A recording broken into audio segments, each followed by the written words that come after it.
Teenage Mutant Ninja Turtles the arcade game was the second Turtles game released on the NES, and it was definitely the game all of us kids were waiting for. The first Turtles game released on the NES was famously bad, and made most kids that purchased it cry in the streets for days after playing it. It was a frustrating, crappy side-scroller that had almost nothing to do with the Turtles that we knew and loved, and was universally despised from there on out. It didn't help that, while we were stuck with a substandard Turtles game at home, the arcade got an instant classic Turtles game that had kids begging their parents for quarters as soon as we saw it.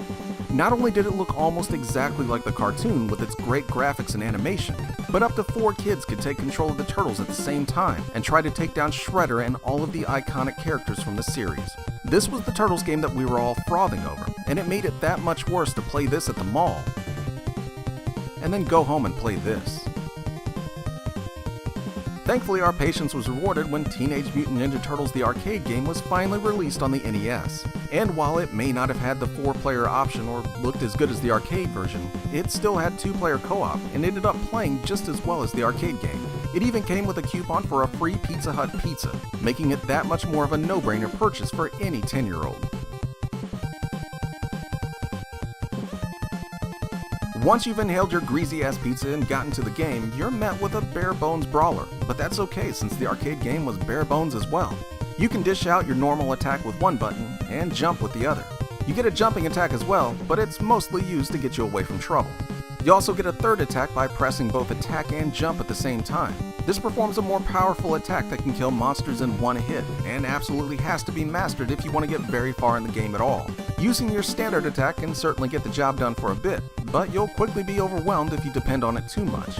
Using a combination of the jump kick and the power attack is the only way to go, and should be able to get you past anything in your path without too many problems.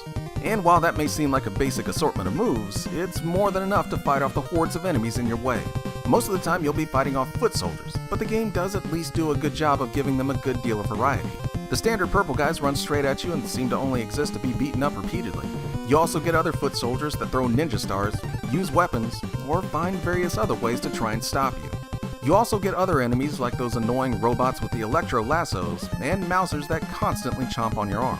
Overall, it's a good variety for an NES game, and every stage seems to have at least one unique enemy in it. But it can sometimes feel like you're just fighting the same waves of foot soldiers over and over again, no matter how many different variations they throw at you.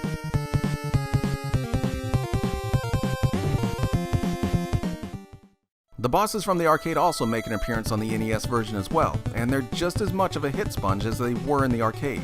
There's basically no strategy to defeating them at all, beyond just laying into them as much as you can and hoping that you can outlast them. You can dodge some of their attacks, but most of the time you have no chance to know when you'll get punched in the face and thrown backwards, losing a chunk of your health bar in the process. This was obviously designed to eat quarters in the arcade, which was fine since you could just keep putting quarters into the arcade to continue. But on the NES it comes off as cheap and annoying since you're working with a limited amount of lives and continues here. Having a friend to play with you definitely helps make the bosses and the game in general easier, but it would have been nice to have the bosses toned down a bit from their super cheap arcade versions for the NES game. And while the boss AI and most of the game in general tries to stick to the arcade as close as possible, some things were changed for the NES release, including 2 brand new stages that were never in the arcade, like this snow level that now comes after stage 3 and was nowhere to be seen in the original arcade game. Each new stage featured unique hazards and enemies along with brand new bosses and was a pretty neat addition to the game overall. Also, most of the regular stages from the arcade game have been extended to be almost twice as long as their arcade counterparts. It was a nice bonus, even if some seemed like they went on for days. Especially the newly added snow stage, which is like some sort of cruel endurance test at times. Beyond those changes though, the game stuck fairly close to the arcade experience, and honestly that's all of us kids really wanted at the time.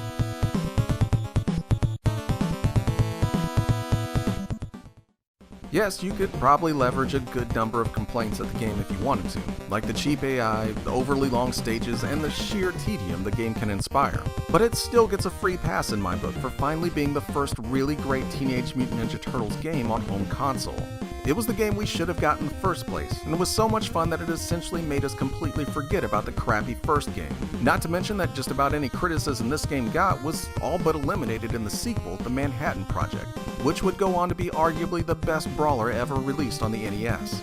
And while that game's obviously the better game, Teenage Mutant Ninja Turtles the arcade game on the NES will always be the one that brings back the most nostalgia for me. It was fun, easy to play, and a blast when friends came over. Plus, it made that free Pizza Hut pizza taste that much better knowing you could go punch dozens of foot soldier faces on your NES after you got done eating yourself sick, and you didn't even have to beg for quarters to do so.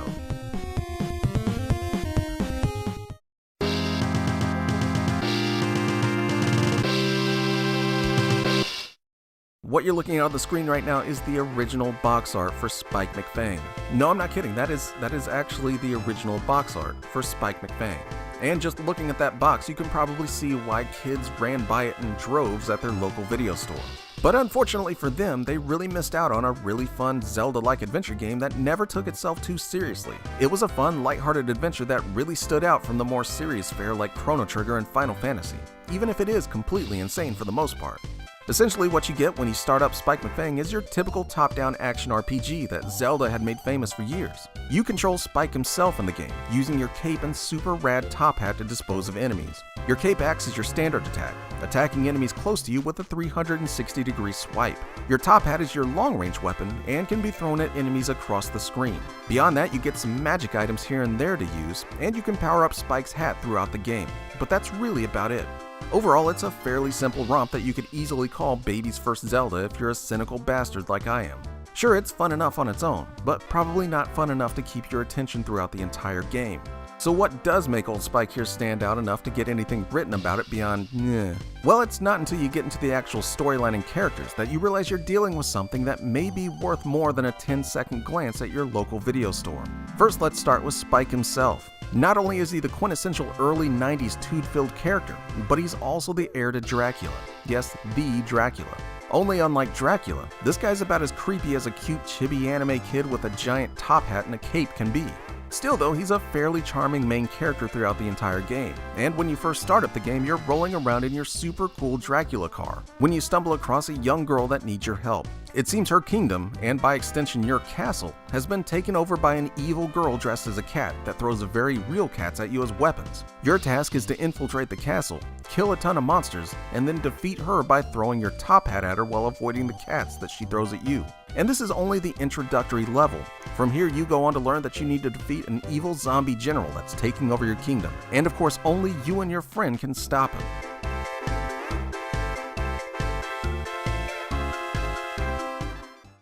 If you can't tell by now, the story and characters in Spike McFang are all pretty humorous and charming, and probably the biggest thing that keeps the game from ever getting too dull. It's always fun to see what situations each new area brings, and how Spike and his friends react to it. It also helps that the game got one hell of a translation from its original Japanese version, which was something of a rarity back in the Super NES days unless your game was called Final Fantasy. Spike McFang could have easily just been a throwaway game, tossed onto shelves for a quick buck. But it actually seems to have gotten a good bit of attention devoted to it by its developers, and I can always appreciate that, no matter what game it is. And besides the insanity of it all, Spike McFang's actually totally fun to play. The controls allow you to get around easily enough, and the game moves along at a brisk pace. After the first hour or so, you even get an AI character that fights alongside you, which can also be picked up at any time by a second player. And thanks to the faster movement and action, Spike McFang really shines as a co-op game. It also helps that you can occasionally ask your real-life friend if you're really seeing the mind-bending Japanese insanity on screen, or if you're suddenly just succumbing to a flash fever.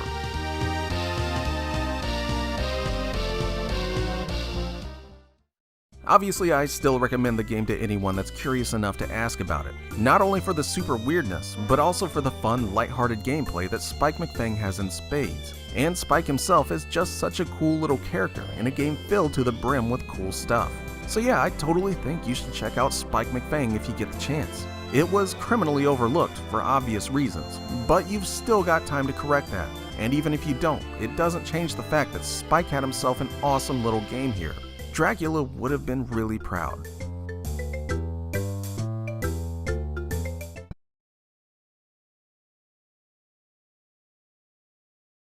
The game we're taking a look at today is Pebble Beach Golf Links by TMNT Soft, and yes, it's a golf game. What? So as everyone fumbles to click the back button on their browser as quickly as possible, I'm hoping at least a few of you will hear me out. Yes, it's a golf game, but it's a really great golf game, and one that definitely shouldn't be forgotten. Pebble Beach changed how golf games were played on home consoles, and made everyone's expectations skyrocket for what future golf sims could be.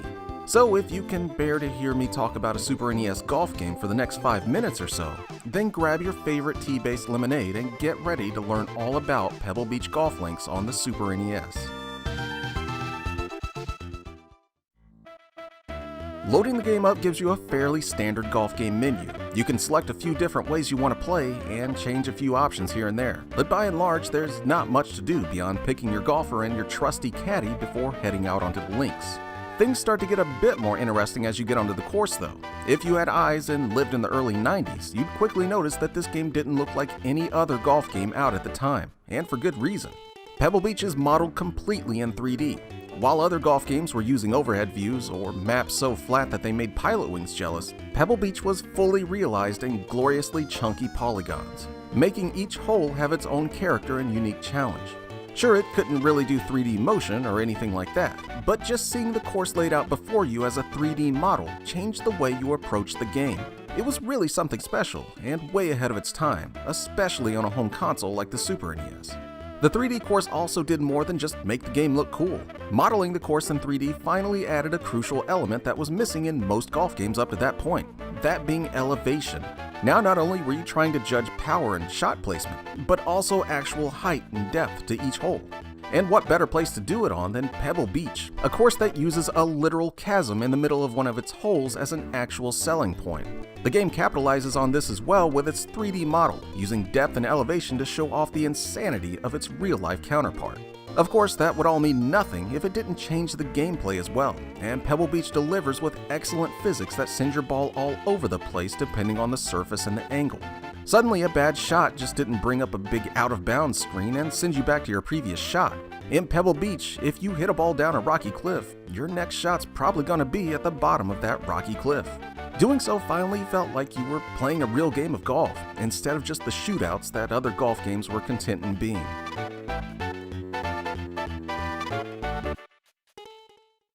Beyond the graphics though, Pebble Beach plays like your standard golf game for the most part.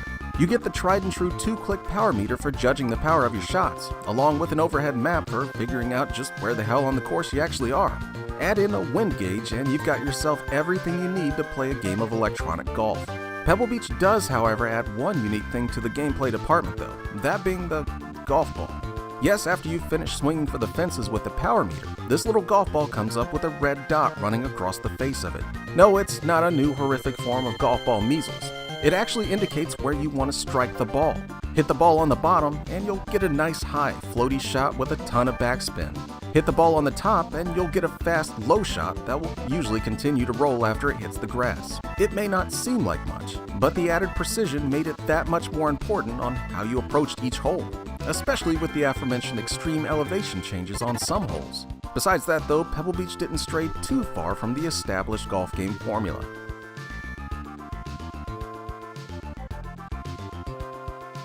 So Pebble Beach was obviously trying to up the game for console golf, but is it perfect? Not by a long shot. It's definitely got problems here and there, putting probably being the worst offender. To put it bluntly, putting sucked butts. All that neat elevation that the game's graphics brought with it were pretty much tossed out the window as soon as your ball was on the green. Now you're up against a giant flat shaded polygon with only a few tools on how to read it. You could pull up a grid that tried to show you the elevation a bit better, but it never seemed to be very accurate with how the ball actually traveled. You also get some basic metrics showing you how far out you are and where the hole is in relation to you, but it's just not enough to ever make putting anything more than a cruel guessing game if you're more than 5 feet away. Beyond that, Pebble Beach was also pretty threadbare in the stuff you could actually do with it. Yes, having those super cool graphics really changed how things played, but at the cost of only having one course in the entire game. This especially sucked when other golf games were offering up to 6 to 7 courses in an equally priced game. Pebble Beach is an amazing course and all, but it's probably going to get boring after a few dozen times through it. You could also only play stroke play, skins, and a tournament. leaving you even more limited in the things that you could do on that single course.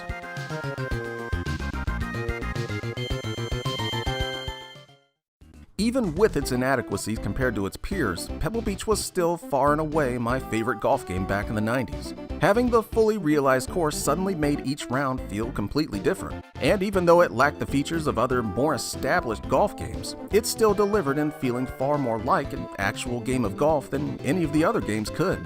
I played this game for probably dozens of hours as a kid, and I'm still amazed at just how much fun it is now, problems and all. Sure, those awesome 3D graphics look like crap now, but this is still one hell of a golf game. So if you're in the mood for some simple golf fun, and if you didn't stop watching this as soon as I mentioned the word golf, then definitely check out Pebble Beach for the Super NES.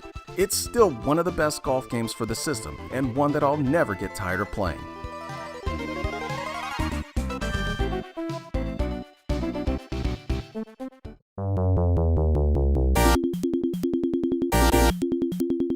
The Ren and Stimpy show was by far the biggest thing Nickelodeon had going for it in the early 90s. If you don't know who or what Ren and Stimpy is, then shame on you. You're missing out on one of the most hilariously insane animated shows ever created. And while the quality of the episodes varied greatly over the years that it was on, that didn't stop it from being a cultural phenomenon, even getting a cameo appearance in a Simpsons episode at one point. And along with that kind of popularity came all the merchandise with it, including several mostly terrible Ren and Stimpy video games on a variety of consoles. While I could never subject myself to that much crap these days to see which one's best, the younger version of me actually already put in that time about 25 years ago. So today we'll be taking a look at the only Ren and Stimpy game that I remember fondly at all, Stimpy's Invention on the Sega Genesis. When you first get into the game, you can choose to play as either Ren or Stimpy via the option screen. But no matter who you choose, the other character will always be playing with you in the game, sorta like Tails in Sonic 2.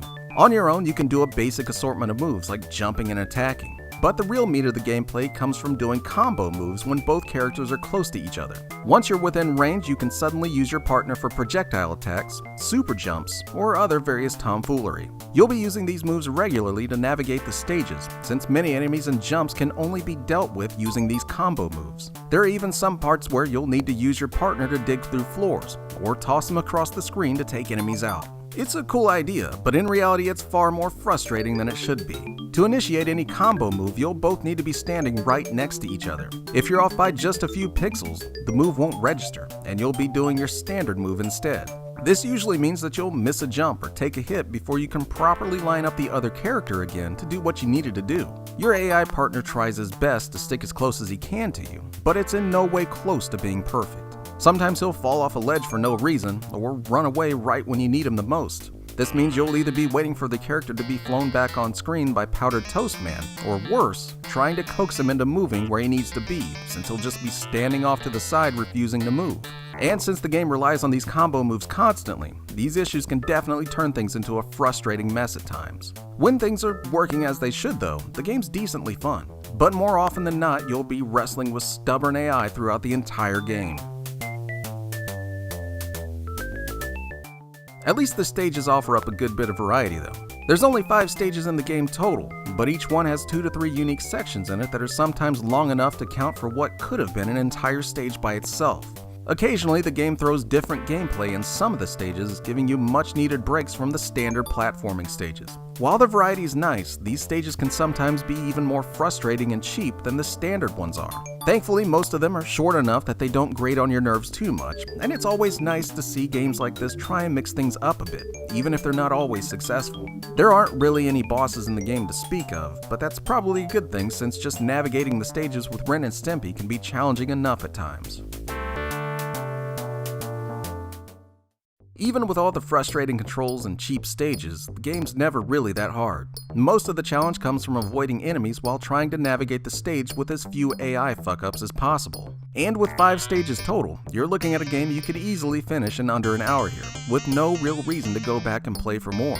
You do get a co-op option though, which simultaneously makes the game way more frustrating and way more fun at the same time. Now instead of relying on a mostly terrible AI partner, you've got a friend to scream at if they're not playing right. And honestly, it's always more fun to get into a fist fight with your friend over screwing up in a game than it is with your Genesis. Friend or no friend though, Stimpy's invention is generally more frustrating than it is fun. While I can certainly appreciate the whole reliance on combination moves to get through the game, it mostly falls flat due to bad AI and sloppy controls. The game could have probably been more fun if it just left all that stuff out, focused on individual moves instead. As it is, Stimpy's invention does a good job at representing the show and the characters that it's based on, but it's just not good enough to rise above all the issues dragging it down. Still though, if you're looking for a sorta decent Ren and Stimpy game, you could do a lot worse than Stimpy's Invention. It's actually probably the best Ren and Stimpy game ever released on any console. And while you may find yourself mimicking the insane screams of the characters you're playing as due to its problems, it's still probably a far better Ren and Stimpy game than it has any right to be. My suggestion? Put the Genesis away and watch the show instead.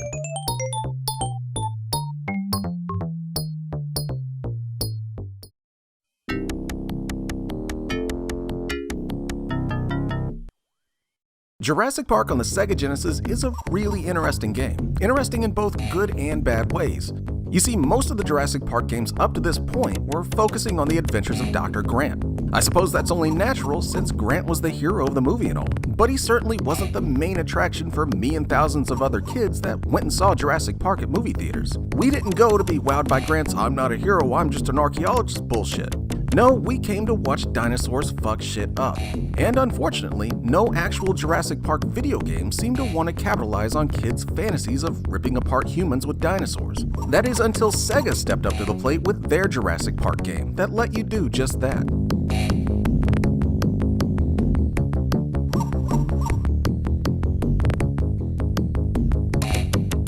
Jurassic Park for the Sega Genesis was actually two games in one, the first option being playing as Dr. Grant. Grant gets the standard run-and-gun action game treatment here, complete with a variety of guns and a ton of various dinosaurs to use them all on. It even included the rafting scene from the book that was left out of the movie.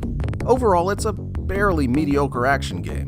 There's a good variety of stages, and the graphics are probably the best of any Jurassic Park game out at the time, but it's just not enough to keep your attention for very long at all. Besides the rafting stage, the rest of the stages are mostly dull and suffer from some terrible platforming sections. That, combined with Grant's already slippery controls and the near constant slowdown, made the frustrating moments far outweigh the fun. If this were the entire game, it could have easily just been tossed into the pile of crappy Jurassic Park games that were currently flooding the market at the time. But Jurassic Park on the Genesis had another character that you could play as, the Raptor. Yes, someone finally had the amazing idea that maybe kids didn't want to kill the dinosaurs. No, we wanted to be the dinosaur. While I'm sure most of us just wanted to be the T-Rex and simply rain terror upon all living things, Sega couldn't exactly make a game out of that. Instead, we got the next best thing. You could totally be a raptor, and it was awesome. Well, some of the time.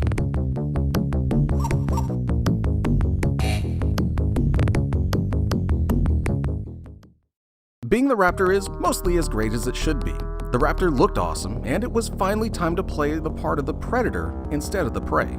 The main objective was to find your way through the levels and shred any human or dinosaur in your path.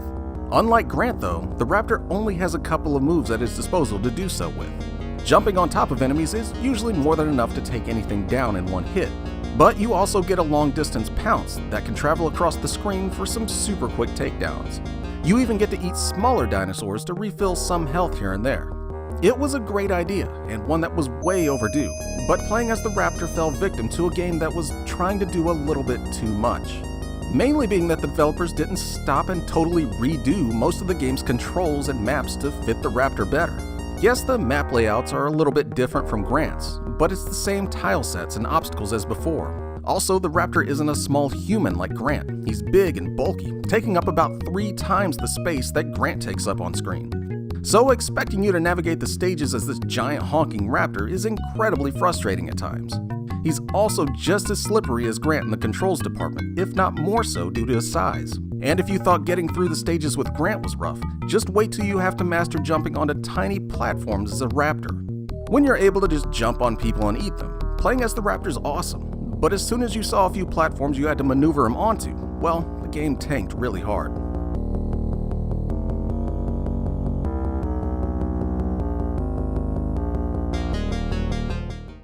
Even with all of its problems though, I still had a lot of fun with this game as a kid, mostly as the Raptor. I played through the frustration of it multiple times just to jump around like some crazed dinosaur on the most amazing killing spree of all time. Sure, it's got control issues all over the place, and Grant stages are mediocre at best, but this is probably the Jurassic Park game I look back on with the most nostalgia. It really doesn't hold up too well these days, but it's still pretty fun now and again to load up and jump around with the raptor and kill stuff for a few minutes. At least until the game starts wanting you to make accurate jumps with it. Overall, it's not a game I can really recommend to anyone that wants a fun Jurassic Park game these days. It's just too frustrating, and there are way better Jurassic Park games out there to play. But at least Jurassic Park on the Genesis proves that it's always more fun being the predator than the prey.